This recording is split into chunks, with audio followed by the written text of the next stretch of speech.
Je veux commencer un peu avec un regard de l'histoire. Après, je parle des initiatives actuellement, on trouve en Allemagne.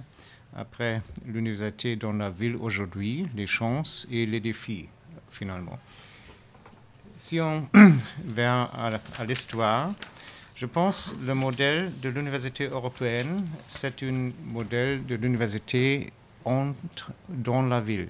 Et si on compare l'université en Asie ou en Amérique, vous trouvez des campus extérieurs des villes. Et notre modèle et notre histoire, ça veut dire qu'il y a un mutuel échange entre les citoyens et entre les citoyens et l'université et les villes.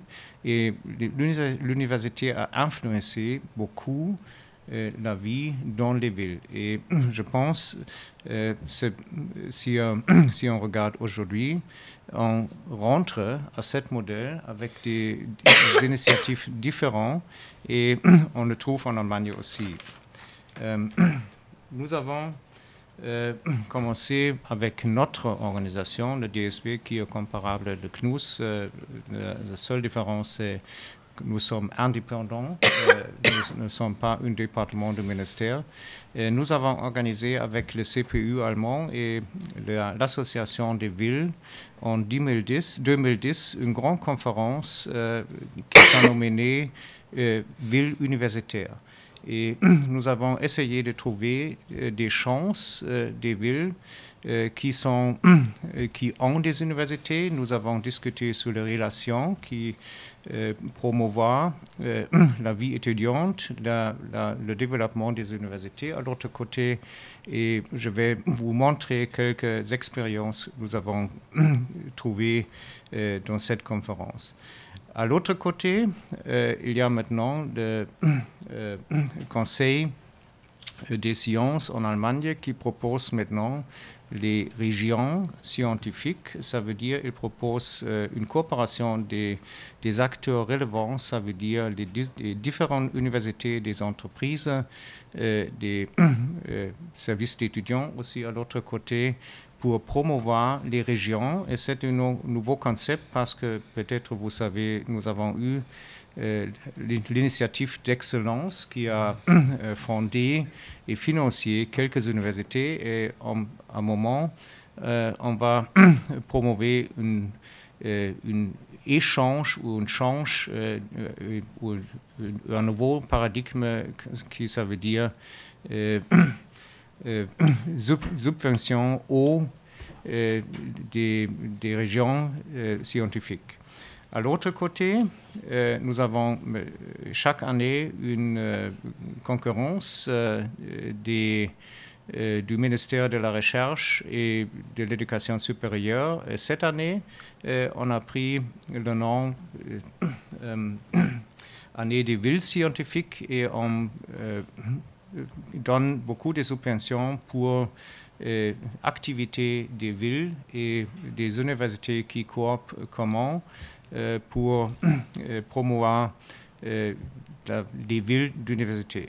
Et au fin, il y a beaucoup de villes qui s'appellent maintenant ville d'université ou ville des sciences. Et à mon avis, c'est très très joli, mais on doit laisser suivre des activités et des structures. Et ça veut dire,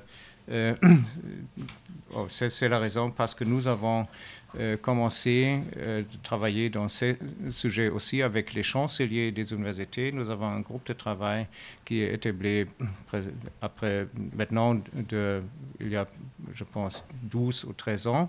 Et nous avons discuté aussi dans ce groupe entre les directeurs des CRUS en Allemagne et les chanceliers, comment on peut promouvoir aussi les activités, les structures pour augmenter la force des universités dans les villes. Aujourd'hui, si on va regarder les chances du perspective macroéconomique et politique, il y a une tradition. On a commencé dans les 70 du dernier siècle d'établir des universités en Allemagne dans régions qui avaient des problèmes économiques et structurels. Par exemple, si vous regardez le pays Nordrhein-Westfalen, c'est un pays qui était l'industrie du fer et l'industrie des colle.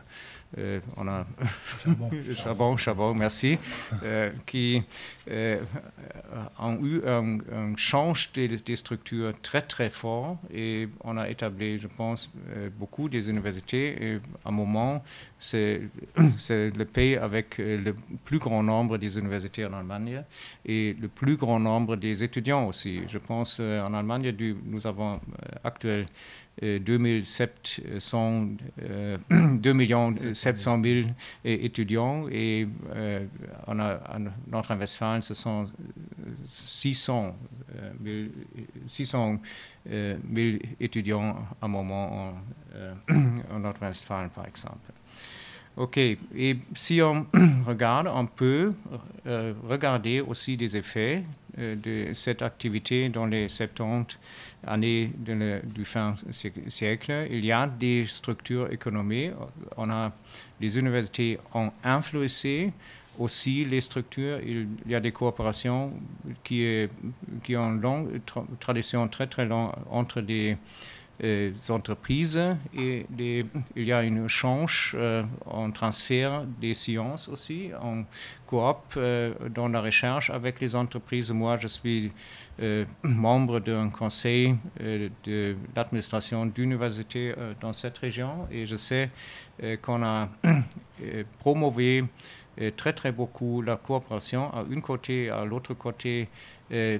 On a développé l'université pour organiser la recherche commun avec les entreprises. C'est un effet très très important pour cette région parce que la région, c'est une région négligée, on doit dire, et l'université, ça c'est le moteur pour le développement de la ville à un côté du perspective économique.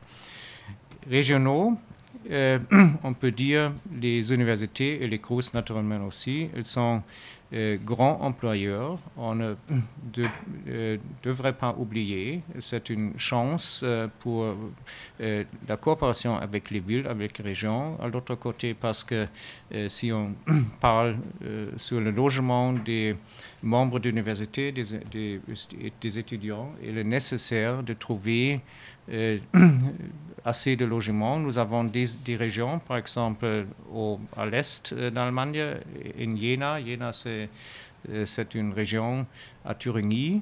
Et j'avais parlé avec le maire il y a quelques ans. Il a dit qu'il n'y a pas de foyers, pas de logements à Jena parce qu'il y a seulement des logements libres.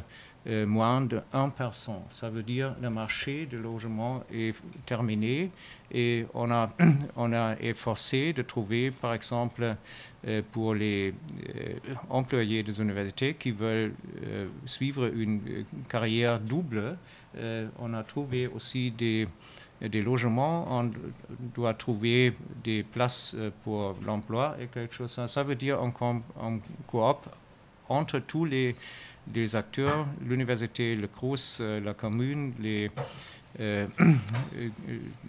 institutions qui sont responsables pour l'emploi et on suit des activités.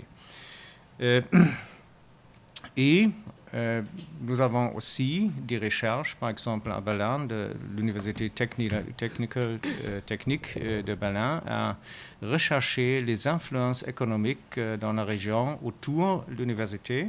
Et c'était très intéressant parce que chaque euro subvention suive avec 2 ou 3 euros qui sont investis dans cette région. Et c'est un argument, à mon avis, qui est très, très important et on peut suivre dans la coopération à l'autre côté.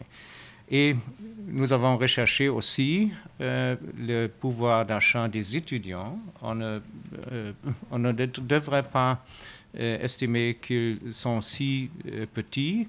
Peut-être vous savez de votre recherche, et nous faisons une recherche comparable sur la vie étudiante en Allemagne. L'argent que les étudiants ont par mois est en moyenne 900 €. Et 900 €, ça veut dire en année presque 10 000 €. Et si on sait que 30% sont payés pour le logement, ça veut dire qu'il y a un grand budget aussi pour des activités et pour l'achat dans la ville. Et ce sont des effets économiques régionaux. On doit regarder aussi. Mais il y a des autres influences, par exemple culturelles et sociales, et c'est pourquoi j'ai regardé l'histoire de l'université.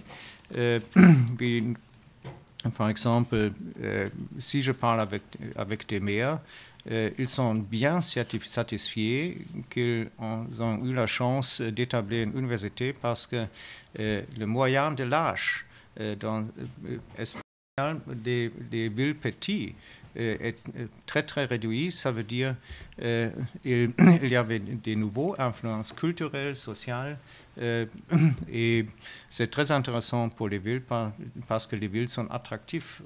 Où les étudiants habitent, en Allemagne, il y a une vie culturelle aussi. Et ça veut dire il y a pour les citoyens, c'est très intéressant d'habiter et rester dans ces villes aussi.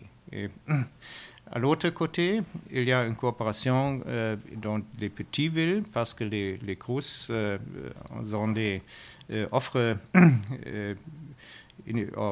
culturelles, ont des offres culturelles et ils coopèrent avec les administrations de la commune et des villes pour organiser des offres culturelles aussi. Et c'est une chance pour le développement des petites villes. Et, comme j'ai dit, c'est un jeune groupe qui habite dans les villes, et ça veut dire les villes ont la chance de devenir modernes et d'avoir un caractère intéressant à l'autre côté. Et au fin, il y a un grand nombre des étudiants internationaux et si on a cet grand nombre dans une ville, il y a la chance de devenir un peu multiculturel dans un niveau haut et ça c'est attractif pour les villes aussi. Et dernière, si on a la chance de développer les villes aussi. Actuellement, je suis au colloque franco-allemand qui est établi à l'université Diderot et j'ai vu que c'est un quartier qui est reconstruit très très beaucoup dans les déserts. On a changé la structure parce qu'il y avait beaucoup des usines qui sont terminées, finies, et on a établi une cité universitaire. Et je pense que c'est une grande chance aussi. Nous savons d'Allemagne, si on établit des logements des étudiants dans des quartiers qui sont négligés, c'est une chance de promouvoir le développement du quartier. Et ce sont des effets positifs aussi. Et c'est une raison parce que nous disons qu'il est nécessaire que les acteurs, les communes, les grosses et les universités coopèrent ensemble pour trouver des solutions pour le développement urbain. Et alors, au fin, j'ai annoncé de parler un peu sur les défis dans la coopération et pour promouvoir la vie étudiante. Et qu'est-ce que nous avons trouvé dans les discussions avec des communes, des représentants de la commune, des villes, de l'université? Il est nécessaire de commencer au début avec une planification commune.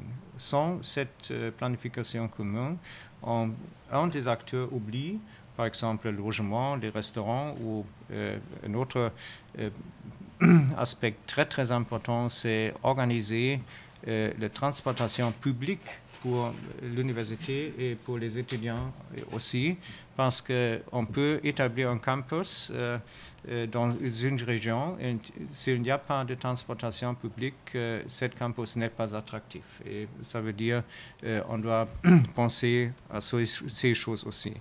Et les acteurs qui sont nécessaires de notre perspective, c'est l'université, ce sont le CRUS, comme j'ai dit, la ville, la société de transportation, les chambres de commerce aussi, parce qu'il y a des intérêts des entreprises qui veulent travailler avec, coopérer avec les universités, avec les CRUS à l'autre côté. Et ça veut dire que nous avons établi des rondes tables, s'il était possible, et il y a aussi des initiatives des fondations, par exemple la fondation Volkswagen a établi une activité, une initiative citée des sciences Hannover, par exemple, où tous les acteurs coopèrent ensemble. Et on a développé une website aussi, et on peut visiter, on a la chance d'avoir beaucoup des informations sur les différentes universités, les partenaires et autres choses très intéressantes. Et qu'est-ce que je veux dire au fin? Si on va établir un campus, c'est nécessaire de penser à l'infrastructure sociale aussi. Et nous avons si souvent l'expérience qui ont construit un campus et on oublie les logements, les restaurants ou quelque chose comme ça. Et ça veut dire que c'est nécessaire, si on veut promouvoir la vie étudiante, on doit penser dans tous les aspects et on doit intégrer tous les acteurs et promouvoir aussi la coopération. Merci beaucoup. Merci M. Meyer et merci M. Meyer d'avoir fait l'effort de s'exprimer en français.